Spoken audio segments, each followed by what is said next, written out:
গল্প পাঠের আসরে আমি সায়ন্তনী আজ পাঠ করছি শীর্ষেন্দু মুখোপাধ্যায়ের লেখা হরিতকী।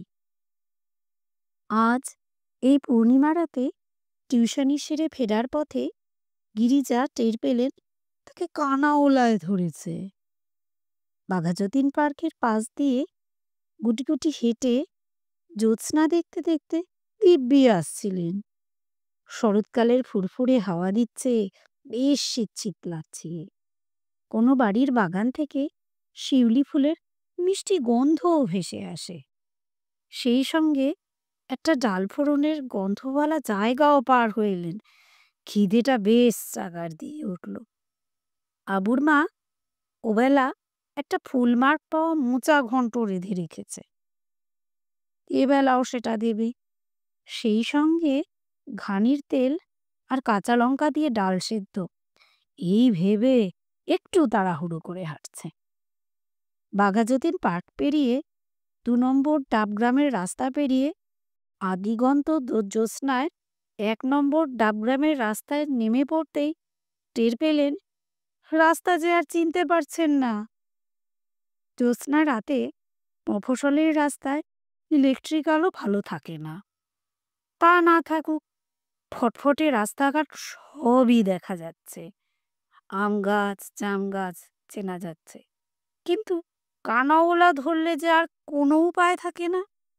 ১০ বার নিজের বাড়ির সদর দিয়ে হেঁটে গেলেও বাড়ি চেনা যায় না। ছেলেবেলা থেকেই এই কানাওয়ালা ভূতটা প্রায় ধরে গিরিজাকে। এটা জুতপত পেলেই সাপুটে ধরে, খুব নাকাল করে ছেড়ে দেয়।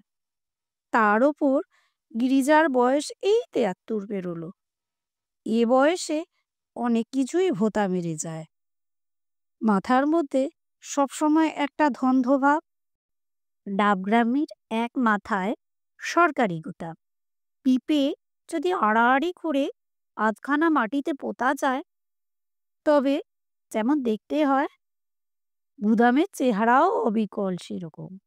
লম্বা লম্বা ঘর, টিনের ছাউনি গোল হয়ে নেমে এসেছে। সারি সারি ৪০-৫০টা গুদামঘরের ভেতরে রাস্তাটা ধাঁধা মেরে গেল। গাছে পিঠে কোনো লোকজন দেখা যাচ্ছে না। রাত্রি বাজে ১০টা। চারদিক ঝিম মেরে গেছে। গিরিজা এদিক সেদিক ঘুরলেন। খুব খিদে পেয়ে গিয়েছে, রাস্তা পাচ্ছেন না। গত ১৫ বছর এইসব রাস্তায় যাতায়াত, কিন্তু তবুও রাস্তা পাচ্ছেন না। ছেলেবেলা থেকেই শুনে এসেছেন কানাওলা এক ভূত, যাকে ধরে চেনা রাস্তায় তাকে ঘুরপাক খাওয়ায় আর আড়াল আবডালে বসে হি হি করে হাসে। ভূতেদের যা স্বভাব। যৌবনকালে গিরিজা যখন পড়তেন, তখন বয়োধর্মে ভূত ভগবান মানতেন না। এই বুড়ো বয়সে আবার সেই শিশুবেলায় ভয়ভীতি ফিরে এসেছে। এখন ভূতও আছে, ভগবানও আছে। গিরিজাপতি তাই কানাওলাকে তাড়ানোর জন্য ডাকেন রাম রাম। জয় সচ্চিদানন্দ রঘুপতি রামচন্দ্র, রাম হে, হরি হে। কিন্তু কোথায় কি? রাস্তাঘাট সব কুলিয়ে গেছে। প্রচণ্ড জ্যোৎস্না প্রায় রোদ্দুরের মতো উজ্জ্বল। রাস্তায় নুড়ি পাথরটার পর্যন্ত ছায়া পড়েছে। গুদাম ঘরগুলির টিনের ছাউনিতে খটখটাং করে শব্দ হয় মাঝে মাঝে। সে ভূতের ঢিল নয়। তিনি জানেন সারাদিনে তেতে থাকা টিন রাতের ঠান্ডায় একটু একটু করে সংকুচিত হয়ে আসে, তাই এ শব্দ। জেনেও কিন্তু মন মানে না। চমকে উঠে ভাবেন, ভূতের ঢিল নয় তো বাবা? যে বাড়িতে টিউশনি করেন সে বাড়ির কর্তা ভবেশ রায় নিজেকে বুড়ো মানুষ ভাবেন। বয়স কিন্তু তেমন কিছু না, মোটে ৬২। বিরাট অবস্থা। গোটা ২ চা বাগানের মেজর শেয়ার, গোটা ৬ লরি, বিধান মার্কেটে ফ্যান্সি দোকান। সুখী মানুষ। প্রায়ই এসে মেয়ের পড়ার ঘরে বসে গিরিজার সঙ্গে আড্ডা দেন। কিন্তু গিরিজার সঙ্গে ভবেশের মতের মিল মোটেও হয় না। ভবেশ বলেন, বুড়ো বয়সে খাওয়া কমানো উচিত, বুঝলে? তাই ভবেশ রায় নিজেও কম খান। একটা মধুপর্কের বাটি মাপের এক বাটি ভাত একবেলা, সকাল বিকেল এক চিমটি করে ছানা, রাতের গোটা দুখানা রুটি, এই খেয়েই নাকি খুব শক্ত আছেন ভবেশ। গিরিজার সেটা ভাবতেও কষ্ট হয়। অত কম খেয়ে লোক আবার বাঁচে নাকি? তার নিজের তো অনন্ত খিদে। এক গোছা রুটি আর জলের গেলাস দিয়ে বসিয়ে দিলে এই বয়সে দাঁত ছাড়াও টাউ টাউ করে শুধু মাড়িতে চিবিয়ে খেয়ে ফেলেন পলকের মধ্যেই। Tau tau. তবে কি গরিবেরই খেতে পায় বেশি? আজ রাতে ভাত হবে। শালবাড়ির দিকে বিঘে চারেক জমি আছে, বর্গায় চাষ করে। সেখান থেকে পরশুদিনই আধমন চাল দিয়ে গেছে ভালো মানুষ বর্গাদা। কদিন রাতের খাওয়াটা বেশ হচ্ছে, ফোটা ভাতের গন্ধ পাচ্ছেন যেন গিরিজা। কিন্তু কোথায় ভাত? কেবল অকাজের জ্যোৎস্না যে চারিদিকে। আবুর আবার সকলের সঙ্গেই ভাব। সারাদিন বকবক করতে হলে লোক বাছাবাছি চলে না। প্রতিদিনই সে কিছু না পরিচিত লোককে আপন করে ফেলে। রামুর সঙ্গে তার ভাব অবশ্য অনেক দিনই। দিন সাতেক আগে রামু তাকে কয়েকটা অদ্ভুত জিনিস খেতে দিয়েছিল। কচি কচি হরিতকি, বালিতে ভাজা, ভারী ভালো খেতে। ভাজা হরিতকি খেয়ে আবু মোহিত হয়ে গেল। রামু বলে, হাড়া খেয়ে এই 90 বরিস উমর মে আমার এত তাকাত। কোনো জ্ঞানই ফেলনা নয়। সেই থেকে আবু হরিতকির পিছনে লেগেছে। আমার সেই দারোগাবাবু আর হাবু মনে গত 7 দিন মানুষ হরিতকির জীবন যৌবন দায়নি ক্ষমতার কথা শুনতে শুনতে একদম পাগল হয়ে গেল। তবু আবুর ক্লান্তি নেই। বিধান মার্কেট আর পুরনো বাজার ঘুরে সে ইতিমধ্যে প্রায় 3 কিলো হরিতকি কিনে ফেলেছে। জামার 2 পকেট ভর্তি হরিতকি নিয়ে ঘোরে। তাকে তাকে ধরে ধরে খাওয়ায়। নিজেও সবসময় মুখে হরিতকি নিয়ে ঘুরছে। সন্ধ্যাবেলা আমার সে মানিকরামের ডাক্তারখানায় উঠে বসল। ডাক্তারখানায় রুগী টুগি আসে না। মানিকরামের ঢের পৈতৃক ব্যবসা আছে, আর ব্রিজ খেলার নেশা। পশান নেই, নিতান্ত দায় না পড়লে কেউ তাকে ডাকে না। বলে, ও তো তাস খেলতে খেলতে ডাক্তারই ভুলে গেছে। কপাল। তবু ডাক্তারখানা আছে নামকো বাস্তে। সন্ধ্যের পর সেখানে বীজের আড্ডা বসে। কিছু উটকো লোক সময় কাটাতে আসে, গল্প গাছা হয়। আবু ডাক্তারখানায় ঢুকতেই কিছু লোক খবরের কাগজের পাতা ভাগ করে ডুব দিল। একজন অন্য ধারে উঠে গেল। চোরের দায়ে ধরা পড়ল, বেকার কম্পাউন্ডার সাধন। সে টোকা দিয়ে মশা মেরে টেবিলের উপর জড়ো করছিল। রোজ সে সেঞ্চুরি করে। আজও 83টা হয়েছে। এ পর্যন্ত আর 17টা বাকি। টেবিলের ওপর মরা মশার একটা ছোট স্তূপ তৈরি হয়েছে। 84 নম্বর মশাটা পন পন করে কানের কাছে উড়ে এসে থুতনিতে ধাক্কাকে এই বসি বসি করছে। সাধন এসে খুব সাবধানে অনড় হয়ে লক্ষ্য রাখছিল। এমন সময় আবু উঠে এসে ছপ করে বসেই বলতে শুরু করলো, হত্যুকির যা কাণ্ড দেখলাম গত 7 দিনে, বলার নয়। মশাটা বসলো না, উড়ে অন্য ধারে চলে গেল। বিরক্ত হয়ে সাধন বলে, বেশি খেও না আবুদা। আবু অবাক হয়ে বলে, বেশি খাবো না? না, পরে বিপদে পড়বে। আবু রেগে গিয়ে বলে, হত্যুকির তুই কি জানিস শুনি? মুনি ঋষিরা একটা করে পাকা হত্যুকি খেয়ে কতকাল বাঁচত জানিস? মুনি ঋষির কথা বাদ দাও, তারা না হয় একটা করে খেত, তুমি কিন্তু 10-12টা করে চালাচ্ছ। শেষে বিপদে পড়ে যাবে। যা জানিস না তা নিয়ে কথা বলবি না, বিরক্ত হয়ে বলে আবু। দাসীর কথা বাসি হলেও কাজে লাগবে। সাধন ৮৪ নম্বর মশাটিকে গোড়ালির হাতের ওপর খতম করে টেবিলের ওপর রাখল। আর মাত্র ১৬টা। আবুর দিকে চেয়ে বলল, বেশি হত্তুকু খেলে শুক্রতারল্য হয়। হা হা করে হেসে ওঠে আবু। মূর্খে কি বলে? তাছাড়া হরিতকিতে ওরকম কিছু হতে পারে এ তো ভাবাই যায় না। আবু বলে, বুঝলে বাবা, হরিতকি হলো অমৃত। এ রেগুলার খেলে ১০০-২০০ বছর বেঁচে থাকাটা কোনো কথাই নয়। বাঁচতে বাঁচতে ঘেন্না ধরে যাবে দেখো, তখন মরার জন্য আনচান করে উঠবে। কিন্তু মরা কি অত সহজ? ডাক্তারখানা থেকে নেমে রাস্তায় সে মুদি খগেনকে পেয়ে গেল। খগেন তার রাখা মেয়ে মানুষের বাড়ি যাচ্ছে। অনেকটা পথ তাকে সঙ্গে পেয়ে ভারী আহ্লাদ আবুর।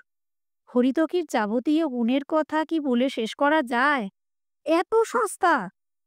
হাতের কাছের জিনিস লোকে তবু গ্রাহ্য করে না। মূর্খ সাধনচন্দ্র কি যে সব বললে! হ্যাঁ, ১ হপ্তা খেয়ে আবুর পুরনো অম্বুলের অসুখ নেই। অম্বুলের চাকায় পিঠ মোয়ে বেড়াতো, গুলি তরল হয়ে গেছে। চোখে ছানির ভাব ছিল, কেটে গেছে।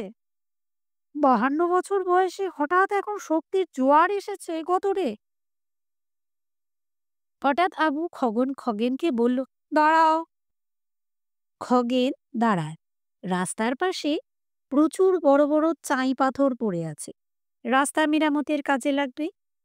তারই একটা মাঝারি চাই তুলে নিয়ে আবু রাস্তার পাশে মাঠটা যতদূর সম্ভব ছুড়ে দিয়ে বললে, দেখলে গত ৭ দিনে কতটা ক্ষমতা বেড়েছে? খগেন শ্বাস ফেলে বলে, দেখছি। তার দেরি হয়ে যাচ্ছিল। মাঠের ভিতর দিয়ে শর্টকাট করতে নেমে গেল খগেন। একা একা কালির গান করতে করতে আবু সরকারি গুদামের জঙ্গলে ঢুকে পড়ে। এখন হিম পড়ে বলে ছাতাটা নিয়ে বেরোন। রাতের বেলা টিউশনি সেরে ছাতা মাথায় ফিরে আসেন তুলুকে পেঁচুতে লাগে। বৃষ্টি বাদলা বা রোদ না হলে ছাতার মর্ম ওরা কি বুঝবে? বুড়ো হোক, আগে সব বেটা বুড়ো হোক, তখন বুঝবে। ছাতা ফেলে এসেছেন এক ছাত্রীর বাড়িতে। এখন একটা ঢিল গড়াম করে পড়ল কাছে পিঠেই, কোনো গুদামের চালে। ঢিল নয়, এখন আধলা কিংবা ঠান ইট ছুটছে। একটা দুটো চৌকিদার এখানে ঘোরাফেরা করে রোজ, কিন্তু তাদেরও আজ কাউকে দেখা যাচ্ছে না। জ্যোৎস্না রাতে বোধহয় আহ্লাদ চড়েছে খুব বেটাদের। ছিলিমে দম দিয়ে নয়তো সিদ্ধি চড়িয়ে কে দিশির চাপান দিয়ে পড়ে আছে। সরকারি গোয়ালে আর কি ধোয়া দেবে? আছেন শুধু রামচন্দ্র, কিন্তু তবু বুকটা বড় কাঁপছে।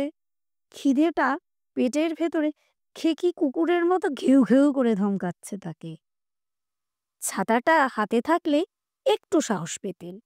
ভূত প্রেত যাই হোক, ছাতা লাঠি কিছু হাতে থাকলে যেন একটু জোর বল পাওয়া যায়।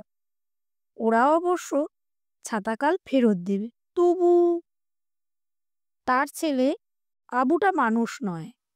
বউ বিপদ বুঝে ছেলে পুলে নিয়ে পিছোটান দিয়েছে। ঠিক ম্যালেরিয়া সারাদিন মাথা মুন্ডু করে উঠে পড়ে কাঁপুনি। যৌবন বয়সে মিলিটারিতে গিয়েছিল মণিপুর, সব বেগই বড় তরি। সেখান থেকে ফিরে সামলানো কালিতে পেল ঘুমের মধ্যে বুবির একটু দেরি করেছো কি বলে সব কাপড় চোপড়ে হয়ে যায়। তারপর নানা ঘাটের জল খেয়ে এখন পেশকার। ছেলেবেলা থেকেই শুনে এসেছে গিরিজার চোখে পেশকারি সোনার চাকরি। পেটটার পেশকারির মা কত কথা বলে পায়খানার মতো তেল দিয়ে সোজা হয়ে দাঁড়ানো যাচ্ছে। কোথায় কি আবু মাস মাইনের অনুক্রমে সেটাকে সামালো বউয়ের হাতে তুলে দিয়ে আসে। রাস্তাঘাট সব সেই বউ মাইনের তারিখে মায়াবী রং করে দরজায় মোতায়েন থাকে। 3টে রাস্তায় উপরিও পার যাওয়ার চেষ্টা করে গিরিজা অপদার্থ ভেগা এলেন। কানাওয়ালা ধরলে ভাববেন এইরকমই হওয়ার কথা। ভূতটার আজ রস উপরে পড়ছে। 10 বার ঘুরলেও দমাদম ঢিল মারছে ইদিক নিজের বসার ছাতাটা দিয়ে গেলেও চেনা যাবে না। বয়স কখন কোনটা ৭৩। মাথায় এসে পড়ে এই বয়সেই রাম ভূতেরা রাম। এসে ধরে। যৌবন বয়সে জয় ভূতকে রাম, মানেননি জয় বলে রাম, আজ সেই জয় পাপের রঘুপতি। প্রায়শ্চিত্ত করতে গিরিজা করতে বিড়বিড় দুটো করতে কান থাকে। ধরে বললেন, ঘাট হঠাৎ হয়েছে করে বাবা। একটা শব্দ হয়। টিনের চালে কে একটা মস্ত ঢিল মারল। এ টিনের শব্দ বলে ভুল হওয়ার কথা নয়, এ যে বাস্তবিক ঠিক। টিনের চাল থেকে ছিটকে সামনের রাস্তায় পড়ে ব্যাঙবাজির খাপড়ার মতো লাফিয়ে গিয়ে খাস জঙ্গলে পড়ল। স্পষ্ট দেখা, চোখে এখনো বেশ দেখেন গিরিজা। ঢিলটা পড়তেই তারস্বরে রাম নাম করতে করতে একটা গুদাম ঘরে দেওয়াল ঘেঁষে দাঁড়িয়ে পড়ে। বেহায়া ভূত, বুড়ো মানুষকে নিয়ে এ কি কাণ্ড বাবা! সব জায়গাতেই বুড়ো ধুড়ো দেখলে সকলের রসের ভারে তুফান জাগে। রাস্তাঘাটে চ্যাংড়ারা কত পেছুতে থাকে, বাজারে দোকানিরা দাদু দাদু বলে রঙ্গ করে। তো ভূতও বাকি থাকে কেন? আর এমন করব না, তোমাদের গড় করি। ভালো করে নিজের কান বললেন, কাঁদলেনও একটু। বললেন, রাস্তাটা একটু চিনিয়ে দাও বাবা সকল, জ্যোৎস্না একটু ঘুরিয়ে ফেলো। চোখ ধাঁধিয়ে যায় বাবা, খিদের টানে শরীর হজম হয়ে যাচ্ছে। ওই বুঝি চৌকিদারদের হুঁশ হলো এতক্ষণে। কন হেরে বলে অশ্রাব্য কিস্তি দিল একটা। তারপর লাঠি ঠুকবার আওয়াজ। কে যেন চেঁচিয়ে বলে, ও ভাগ রাহা, এ রামরিক ভাই, পকড়ো পকড়ো। খুব চেল্লাচেল্লি আর দৌড়োদৌড়ি লেগে গেল। আশেপাশেই হচ্ছে, গুদাম ঘরগুলোর জন্য দেখা যাচ্ছে না, কিন্তু খুব একটা গোলমাল পাকিয়ে উঠল। ভারী ভারী জুতোর শব্দ হচ্ছে রাস্তা, ধুপধাপ মাটি চমকাচ্ছে। একটু নিশ্চিন্ত হলো গিরিজা। লোকজন দেখলে ভূত তফাৎ যায়, কিন্তু রাস্তা বেভুল করা কানাওয়ালাগুলো যে এখনো ছাড়েনি। কোন দিকটায় যাবেন ঠিক ঠাহর পাচ্ছেন না, তবু গুটি গুটি রওনা দিলেন। দেখা যায়, বাপরে, কালো মতন কি একটা ধেয়ে এলো। জ্যোৎস্নার মধ্যে একটা করাল চেহারা, আকাশের দিকে হাত তোলা, চুল উঠছে, আর হা হা অট্টহাসি। কেঁদে কোকিয়ে উঠে বসে পড়েন গিরিজা। অস্ফুট গলায় বলতে থাকেন, রাম রাম রাম রাম রাম রাম। ভূতটা থমকে দাঁড়ায়, বলে, কে রে, রাম নাম করিস? গিরিজা সবাই বলে, বুড়ো মানুষ বাবা, মাফ করে দাও। কালীর নাম কর, কালীর নাম কর, কালীর নামেই জগৎ উদ্ধার। আরে বাবা নাকি? গিরিজা শ্বাস ফেলে উঠে দাঁড়ান। ছাতাটা ফেলে এসেছেন বলে খুব দুঃখ হচ্ছে। হাতে থাকলে দামড়াটাকে খা কতক দিতেন। ভয়ঙ্কর রেগে গিয়ে বললেন, কি কথা, তুই কর্তাকে, হ্যাঁ? আরে চুপ করে বাপের হাতটা চেপে ধরে বলে, দৌড়াও, চৌকিদাররা টের পেয়ে গেছে। কি টের পেয়েছে? পরে বলছি। দৌড়াতে না পারো জোর কদমে হাঁটো, না হোক এসে হামলা করবে। কিছু করেছিস নাকি? বাপের হাত ধরে গুদাম ঘরের ছায়ায় ছায়ায় গা ঢাকা দিয়ে জোরে হাঁটে বাবাকে প্রায় হিচড়ে টেনে নিয়ে যায়। হাসতে হাসতে বলে, আরে না না, কয়েকটা ঢিল ছুঁড়ছিলাম। গিরিজা অবাক হয়ে বলেন, ঢিল ছুঁড়ছিলি? আজ কি নষ্টচন্দ্র? আরে না না, বলে খুব হাসে আবু। তবে কি শেয়াল? আরে না, শালারা হত্যুকির গুণ মানতে চায় না। গত 7 দিন ধরে খেয়ে আমি বুঝতে পেরেছি, হত্যুকির মতো জিনিস হয় না। যৌবন ফিরে আসে, দেখবে। গুদাম পার হয়ে মাঠের মধ্যেকার পথ পেয়ে গেছে তারা। আবু একটা মস্ত ঢেলা থেকে কুড়িয়ে নিয়ে আচমকা চাঁদের দিকে ছুঁড়লে। সেটা খানিক উঠে ধপ করে পড়ল।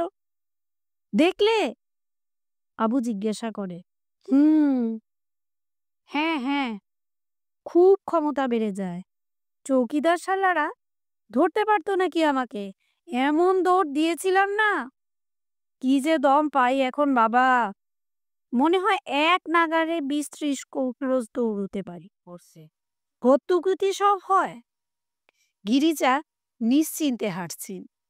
পাগল হোক ছাগল হোক তবু তো ছেলে। ঠিক সময়টায় গিয়ে ওই ভুতুড়ে গোলক দাদা থেকে হাত ধরে টেনে এনেছে। ভগবান এখনো আছেন বাবা। রাম নামের কি জোর রে বাবা। কবার করতে না করতে বাতাস পুড়ে ছেলে বেরিয়ে এসে কুড়িয়ে নিল, নইলে বেঘরে মারা পড়তেন নির্ঘাত। আবু বলে, বুঝলে বাবা, হুম, যুদ্ধের সময় মণিপুর ফ্রন্টে আমাদের এরকম বড়ি দিত। খিদে পেলে নষ্ট হয়ে যেত, শরীরটা মুহূর্তের মধ্যে চাঙ্গা হয়ে উঠত। চারদিকে বুবি ট্রাপ। বুবি মানে জানো তো? বুবি মানে বোমা। মাটিতে মাইন, ওপরে বোমা। সে সময় একটু ঝিমুনি এলো কি, খিদে অস্থির হয়ে গেল তো গেলে ওই বড়ি খেলে সব কেটে যেত। মাইলের পর মাইল জঙ্গল ভেঙে বোঝা টেনে হাঁটতাম। বুঝলে বাবা, বহুকাল বাদে হত্যুকিতে আবার সে জোর পাচ্ছে। দেখবে, একটু দৌড়ে দেখাবো নাকি? না না থাক, গিরিজা ভয় পেয়ে বলেন। কানাওয়ালা আশেপাশেই ঘুরঘুর করছে, ছেলে তফাৎ হলেই ধরবে।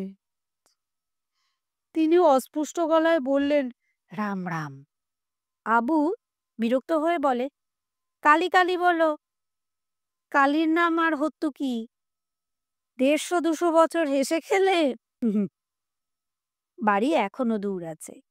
খিদেটা এমন কামড়ে বেড়াচ্ছে পেটের মধ্যে, মোচার ঘন্ট আর ডাল সেদ্ধ দিয়ে এক ভুর ভাত খাবে না আজ গিরিজা। বেটারা বলে বুড়ো বয়সে কম খেতে হয়। কম খাবে। আবু হাত বাড়িয়ে একটা হত্যুকি দিয়ে বলে, খাও বাবা, সাংঘাতিক জিনিস। খিদেটা বড্ড কষ্ট দিচ্ছে। হত্যুকিটা আস্ত মুখে ফেলে মাড়ি দিয়ে চিবোতে থাকেন গিরিজা। স্যাঁত স্যাঁত করে হত্যুকিটা পিছলে যাচ্ছে মাড়ি থেকে, রস বেরোচ্ছে না। তবু চেষ্টা করতে থাকেন গিরিজা। চেষ্টাই তো জীবন।